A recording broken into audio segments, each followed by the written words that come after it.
I'm from Stirling Blinds and Curtains. We've been operating in Ballarat since 1946, so we've been around quite a while. We are one of many curtain and blind shops in Ballarat. I don't know, at last count 15 or something, there's even more, lots of home-based ones as well.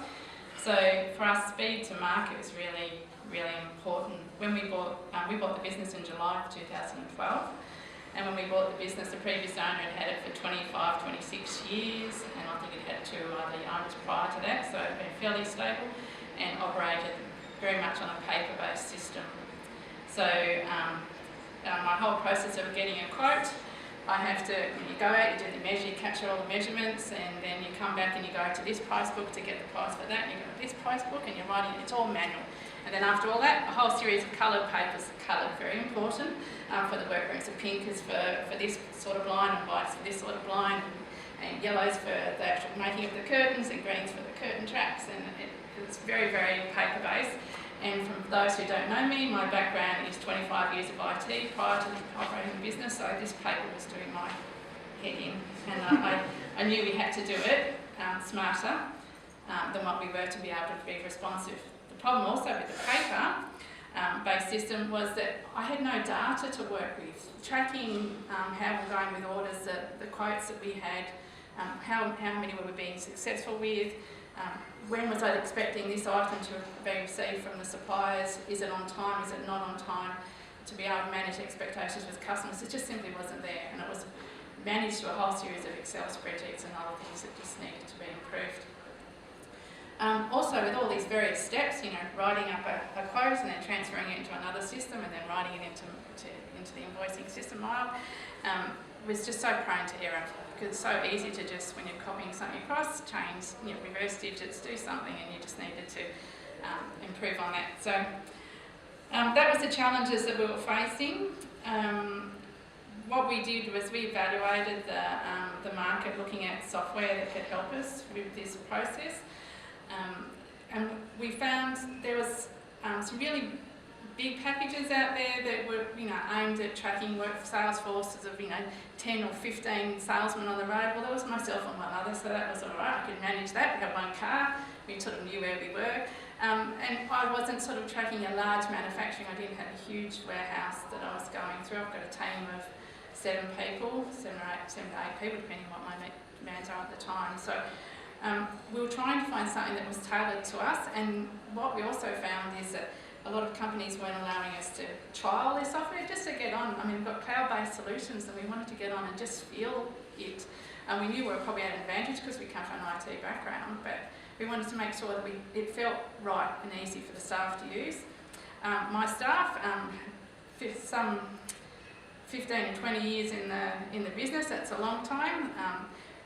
Talking about people that don't have a computer at home, have a mobile phone but would rarely use it. It's an emergency if flat tyre or something. Not so that's true of everybody, but I was just conscious of I had to have something that was going to work for them. So in the end, we picked a company, Blind Matrix in the UK.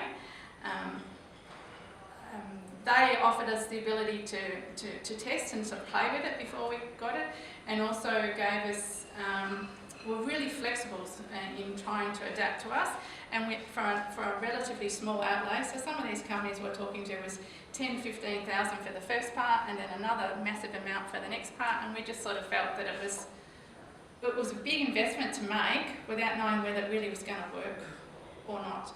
And we felt even if we went down one path with this one, and then we wanted to upgrade to something else, we're at least more informed and we knew what we were doing. So what have we achieved today? So we're using the calendar for appointments now. So to then everything was written in a diary with pencil and rubbed out if we needed to move it to another time slot. So we're now using the diary system. We've got all most of the blind work is all in there, so we're now creating blinds out of it, and we're working towards getting some of the other products like curtains is our next challenge that we're working through. Some of the challenges that we found going through this, we deal with over 70 suppliers on a regular basis, some from componentry to some supplying us with products. Getting all those price lists into the system has proved quite challenging, and we've had there's been a lot of work to get it to the point that we have. Some companies are really flexible, and they'll give you the soft copies of their pricing so that you can sort of upload it quickly. Others will give you a price book that's like this thick with all their products, and you're scanning and somehow getting it together to put it through. Blind Matrix have been fantastic for us. They've done a lot of the loading of the data for us, but they're not the ones that are using it every day. So we have found that we've had to sort of go in and do a little bit of tailoring to make it work for us. It can be amazing how in just 2 different countries you can have different terminology. So we would be fitting stuff in the recess, and on the face being on the architrave, they have fitting it on the blind, and they have recess. Just totally different terms. We're doing cut curtains, and we're doing fabric. We have cut widths and drops and cuts. And they just have widths and drops and something else, which I can't remember what it's called. But because the terminology is just slightly different, it just has taken a little bit of tinkering to get that right. But they're obviously very keen to get into the marketplace here in a bigger way. They do have clients in Australia and New Zealand already.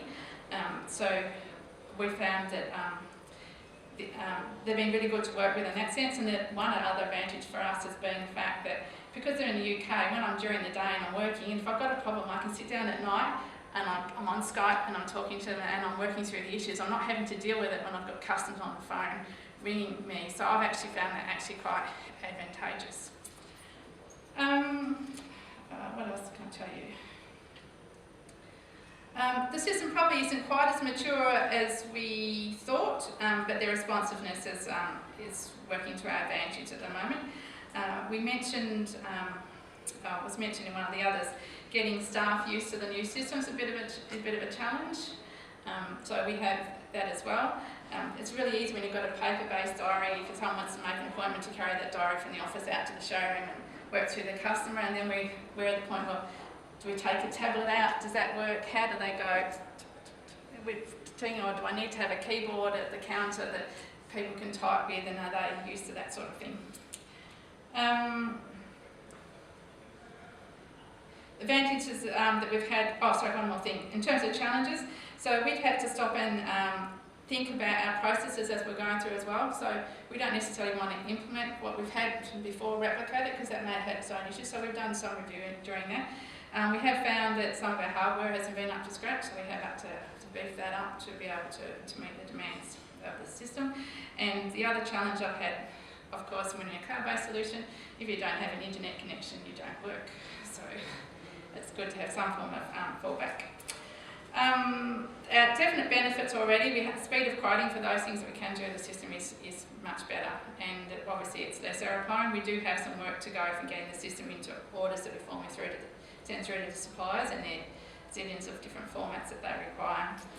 I have had a new staff member start, and I found it very creative, great with colour, all that sort of stuff. But when it comes to sort of all the figures and all this sort of stuff, it can be a little bit more challenging. But what I've actually found is this system removes having to remember some of that stuff for them. So it makes it a lot easier. You know, they can put their widths and their drops and know their product, and it can work. I should actually say as well, one of the things that I would highlight, after we started this process, I lost a staff member in our office at the worst time, one could say, because then you're doing the work of a couple of people and then you're trying to roll out this system. So I've been very fortunate in having a partner who was able to take on some of that ownership. So I think when you're doing these things, you really do need someone to champion it and take it through all the steps that's required, and just make sure you're staying on the ball. Future benefits, we certainly expect quality is going to improve more as we get more of the system in place. We definitely, I think, will see less duplication and errors in terms of what we're doing, all the steps through the process. But for me, probably the most important thing is knowing what's happening within the sales chain, and knowing what we can do, where its success is, and being able to follow up on orders as we're going through. So it's still, I guess for us, it's still a long way to go, but it's been quite positive already. So yeah, I expect that just to improve.